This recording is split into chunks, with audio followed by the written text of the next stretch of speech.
So, Charles, tonight's theme is tolls. And as a congestion pricing expert, you might know a thing or two. So why don't you tell everyone a little about your background and how you came to be a congestion pricing expert? Well, math and hating cars and loving New York and loving bicycling. Now we're talking. And loving the subway. Hey, boo.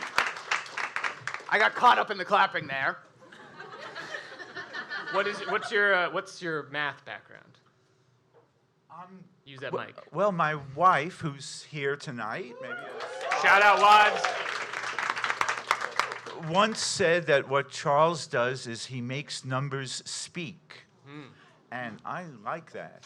And so, like, 24 hours later, I had constructed an Excel spreadsheet with 160,000 equations that models congestion pricing better than the MTA's giant, stupid model.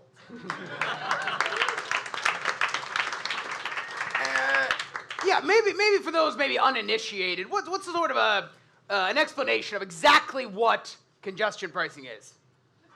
It was going to Yes. It's not dead yet. We'll see. toll cars and trucks and a little extra thing for Ubers and Lyfts and yellow cabs for driving into Manhattan below 60th Street. And the idea was, or is, because it might be coming back soon, that most of these car trips and truck trips would continue even in the face of the toll. And that's a feature, not a bug, because this was going to generate at least $1 billion a year in brand new revenue that could be used to bond $15 billion in subway and commuter rail improvements like accessible subway stations. Cheers to that. Cheers to that. As author William Shakespeare once said, there's the rub for old Robbie Moses, because I like the idea of increasing tolls to drive in Manhattan.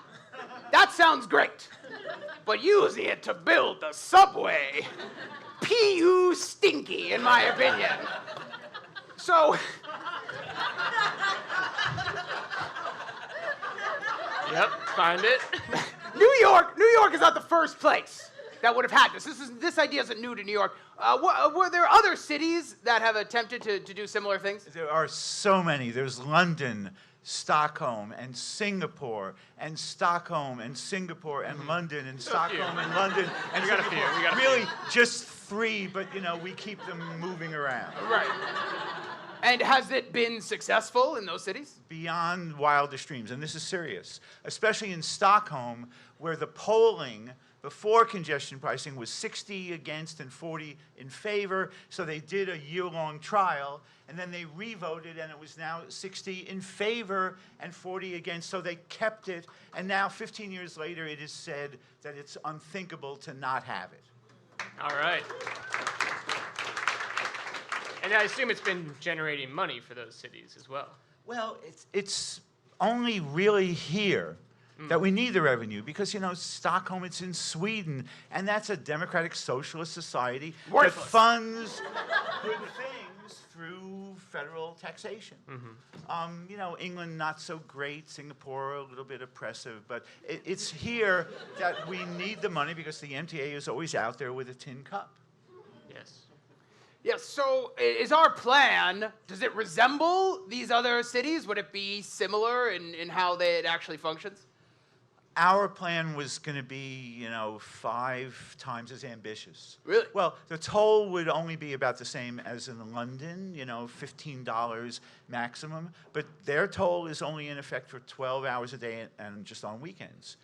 Ours was going to be in effect for 16 hours a day on weekdays and 12 hours a day on weekends. And even I'm like a radical, but I'm also sort of an incrementalist when it comes to making public policy actually work. And even I thought that maybe that was a little bit excessive. Wow. So now, it was supposed to go into effect. It was all ready to go. Us, the taxpayers of New York City, paid for cameras to be installed in the streets that were built and, to my knowledge, are still there. And yet it has not happened. So what exactly happened, and do you think there is still a chance that it can be passed? Well, I actually wrote a story about that, or an article called Hochul Murder Mystery. It's in a publication that everybody's reading these days called The Washington Spectator. So, like, why? Apparently, you know, Hakeem Jeffries, the Speaker of the House, and maybe the President, what's his name again? Biden? Yes. Talked to Biden. Governor Hochul in Washington, D.C. at the beginning of June and said, we're worried about losing the House, which you, Governor Hochul, contributed to happening in 2022 due to your inept, governing, and we lost a whole bunch of seats here in New York. And she could have, so put this thing on pause, they may have said. Now, she could have said if it had been Nelson Rockefeller as governor, or maybe even the no, I shouldn't say that, the former guy. Hochul could have said, you're asking me to do something that no politician will ever do, which is to take this gun and fill it with bullets and point it at my own head and shoot, because this is going to destroy my political credibility. Yeah. She didn't. She put it on pause, and, until maybe November 5th. Something's happening a couple of days from now? Not that I'm aware of. Well, me neither. I've been drinking a lot. So it may come back similarly to what she put on pause. We'll see, and keep organizing and fighting for it. Could you maybe tell us a little bit how you got involved sort of as a streets activist? Riding a bike. Before that, just kind of hating the idea of traffic jams. I don't know, I just... What is it about riding a bike in New York City that turns one into a radical? I'm a 39-year-old intern, so I'm right there with you. I'll tell you actually something that people don't really think about that much. So traffic is blocked, right? So you're in a car or a cab, and you can't get anywhere. But if you're in a bike, you can sort of make your way through that, and you see the thing that's blocking it, and invariably it's something really stupid. It's a truck that can't be at the curb because somebody's got their own private personal vehicle that they're storing there for free.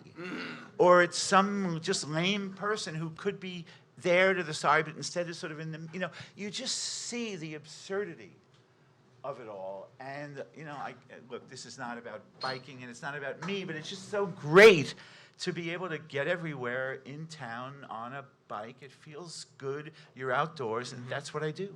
Disagree. This is why I love the first 85% of Pee-wee's Big Adventure. Now, Charles, you brought something that you wanted to share with us today that is relevant to congestion pricing, is my understanding. Well, I did some digging, and in the 50s, when New York was beginning to descend into fiscal impoverishment, a Blue Ribbon Commission was formed by the city and state. How do we know it was a Blue Ribbon Commission? Because they put a blue ribbon on it. And they put at the head of it Benjamin Buttonweiser. No. Fit with Benjamin your Frog's Neck Buttonweiser? Bridge. Yeah. And made up. they formulated a list of all kinds of ways that New York City could generate more revenue.